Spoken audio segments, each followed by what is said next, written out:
Саламатсызбы? 22 январдагы маанилүү жаңылыктар менен таанышып алыңыздар. 2024 жылдын алгачкы 3 жумасында кызамык менен ооруган 536 бала катталды. Бул тууралуу Республикалык иммунопрофилактикалык борборунан билдиришти. Алардын маалыматына ылайык эң көп Бишкек шаарында 177 учур катталган.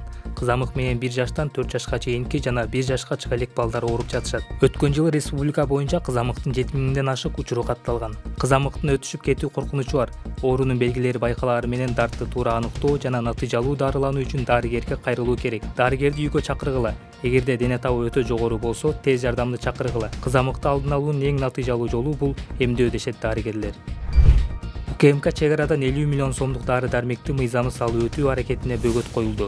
УКМК 18 январда кыргыз-казак чек арасындагы Ак Тилек өткөрмө бекетинде Volvo үлгүсүндөгү шектүү унаа токтотулуп, дары-дармекти мыйзамы салуу өтүү аракетине бөгөт коюлганын билдирди. Унаага жүктөлгөн баасы 50 миллион сомдон ашык 450 кутудан турган кымбат баалуу дары-дармек документтерде айыл чарба буюму катары көрсөтүлгөнү айтылат. Атайын кызматта мамлекетке келтирилген зыяндын өлчөмүн жана бул ишке катыштыгы бар кишилерди аныктоо иши жүрүп жатканын кошумчалашты.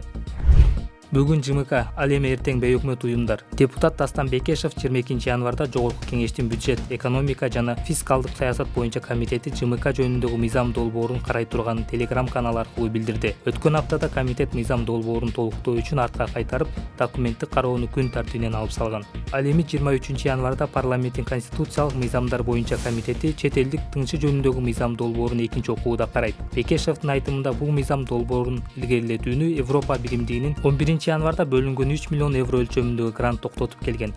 Эл өкүлү акча келип түшөрү менен мыйзам долбоорун андан ары сүрөмөлөөнү чечишкенин айтууда.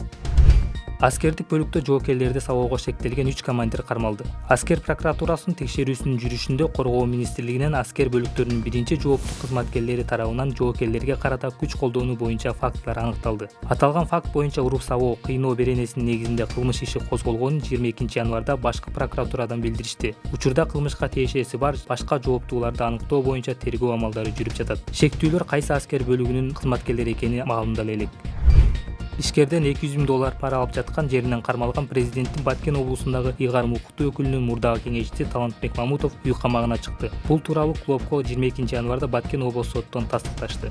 Маалыматка ылайык, мындай чечимди Баткен райондук соту 17 январда чыгарды. Өткөн жылы 23 ноябрда президенттин Баткен облусундагы ыйгарым укуктуу өкүлүнүн кеңешчиси көмүр казуучу ишкананын башкы директорунан пара алып жаткан жеринен кармалган. Шектүүгө опусалап талап кылуу беренесинин негизинде кылмыш иши козголгон. Ал эми 24 ноябрда облус башчысы Абдикарим Алимбаев кеңешчинин кармалганы тууралуу видео кайрылуу жарыялап, окуяга тиешеси жок экенин жана кылмышка шектүү мыйзам алдында жооп бериши керектигин айткан. Баткен райондук соту Мамытовду 21 январга чейин камакта калтырган. Талантбек Мамытов 2020 жылы Жогорку Кеңештин депутаттыгына Мекенчил партиясынын атынан ат салышкан.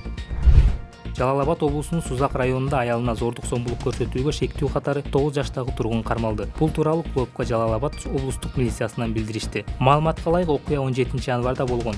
Когарт айылынын 49 жаштагы тургуну 38 жаштагы аялынын башы менен сүзүп, бөлмөдө турган балка менен желке тарабына урган. Натыйжада аял денесинен алган жараатына улам Сузак районунун Октябрь аймактык ооруканасына жаткырылган. Аталган факт боюнча уруп-сабоо, кыйноо беренеси менен кылмыш иши козголуп, шектүү убактылуу кармоочу жайга киргизилди. Окуя тууралуу айылдын тургуну милицияга көрсөтмө берип, 17 январ күнү саат 22:00 чамаларында күйөөсү баласын уруп жаткан аялына ачууланып, колунан кармап, чулкулдатып, башы менен көз тарабына сүзүп жибергенин айткан. Тергөө амалдарынын жүрүшүндө күйөөсү аялына буга чейин дагы зомбулук көрсөтүп келгени, бирок аялы арыз жазбай жүргөнү аныкталды. Учурда териштирүү иштери уланып жатат. 2023 жылдын октябрында Кыргызстан дүйнөдөгү аялдардын бакубаттыгы жана коопсуздугу боюнча глобалдык индексте 177 өлкөнүн арасынан 95-орунду ээлеген. Бул көрсөткүч Кыргызстан 2 жыл катары менен Борбор Азия чөлкөмүндөгү аялдар үчүн эң кооптуу өлкө болуп атканын айтып турат. Ошого карабай, айрым аткаминерлер үй бүлөлүк зомбулук өлкөдө сейрек кездешкен көрүнүш деп эсептейт. Мисалы, президенттик администрациянын маалыматтык саясат кызматынын жетекчиси Дайырбек Орунбеков ал зордук зомбулуктун көбөйгөнү тууралуу статистиканы кызыктар тараптардын саясаты деп атаган. 22 январда президент Садыр Жапаров Кабар мамлекеттик агенттигине өлкөдөгү сугат суунун тартыштыгы тууралуу маек курду. Ал көйгөйдүн келип чыгышын суу топтоочу жайлар тазаланбай толуп калганы жана суунун аз топтолгону менен түшүндүрдү. Жапаров өлкө боюнча жаңы суу топтоочу жайларды курууга тапшырма бергенин белгиледи. Өткөндө Бишкектин ичин каптап кеткен сууларды көрдүңөр го. Жогорку жакта тоспалар, БСРлер жоктугунан шаардын ичинде чейин агып келип, көчөлөрдү каптап жатат. Эгер БСР болгондо ошол суулардын баары топтолуп калат эле да. Мындай көрүнүш өлкөбүздүн баардык аймактарында болуп жатат. Эгер ушинтип кышта пайдасыз агып жаткан сууларды сактап калсак, кошуналарга да суу кенен жетмек. Биз келечекте суу талашпай кыштын күнү пайдасыз агып жаткан сууларды үнөмдөп алуу максатын көздөп жатабыз, деди ал. Аны менен катар өлкө башчысы коңшу өлкөлөргө канча суу керек болсо, ошончо беребиз. Бул турган иш деп белгилеп, өзүбүздү эле эмес, кошуналарды дагы ойлоп иш кылып жатабыз деп кошумчалады. Бири-бирибизге көп нерселерден көз карандыбыз, деди ал. Жапаров Камбарата биринчи ГЭСи курулуп бүтсө, аны кышында электр энергиясын алууга иштетип, сугат мезгилинде токтогул ГЭСине чогулган сууну кошуналарга жетишерлик көлөмдө берип турсак болот деп белгиледи. Азыр биз кыштын күнү токтогул ГЭСин электр энергиясын алыш үчүн иштетебиз дагы жайдын күнү жабууга туура келип жатат. Себеби суу токтосо кийинки кышта өзүбүз электр энергиясыз калабыз. Мына ушундай проблемаларды чечиш үчүн иш алып баруудабыз деп түшүндүрдү ал. Кыргызстанда акыркы 2 жылдан бери жаан-чачын аз жаап, кургакчылык болгондуктан дыйкандар бир топ кыйынчылык тартышкан. Маселени бийликке жеткирүү үчүн алар митингдерди да өткөрүшкөн. Өткөн күздө кыргыз бийлиги суунун тартыштыгынан улам Киров суу сактагычынан Казакстанга суугат суу берүүнү токтотуп, кийин кайра жанданткан. Анда коңшу өлкөдө да суугат суу маселеси курч экени айтылган. Президент Садыр Жапаров бийлик мурда алынган тышкы карыздарды 2035-жылга чейин төлөп бүтүрөт деп билдирди. Бул тууралуу ал 22 январда Кабар мамлекеттик агенттигине курган маегинде айтты. Ал мурда алынган карыздар өзүн актабай, мамлекетке пайда келтирбей, кумга сиңген суудай болуп эле жок болуп кеткенин белгиледи. Түндүк-түштүк альтернативдик жолуна Датка Кемин, Бишкек чебине алынган карыздар болсо туура эле алынган. Бизге бул долбоорлор керек болгон, бирок 2 эсе кымбат болуп калган.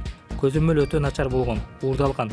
Бул долбоорлор жарым баасын эле бүтмөк. Демек өзүн өзү актоо мөөнөтү кыска болмок, деди ал. Жапаров тышкы карызды 2-3 жылда төлөп салууга мамлекеттин кудурети жетээрин айтып, бирок келишимге ылайык бул Кыргызстан үчүн пайдасыз экенин кошумчалады. Ошондой эле ал мындан ары сырткы карыз алууда эч кандай чочулоого негиз жок экенин белгиледи. Анын айтымында азыркы тапта карыздар жети өлчөп, бир кесилип алынып жатат. Башка долбоорлорго алынып жаткан сырткы карыздарыбыздан эч кам санабай эле койсоңуздар болот. Азыр жасалып жаткан ар бир долбоор мамлекеттик бюджетке күч келтирбестен өзүн өзү актай турган долбоорлор. Ошондуктан чочулоого же кабатыр болууга негиз жок.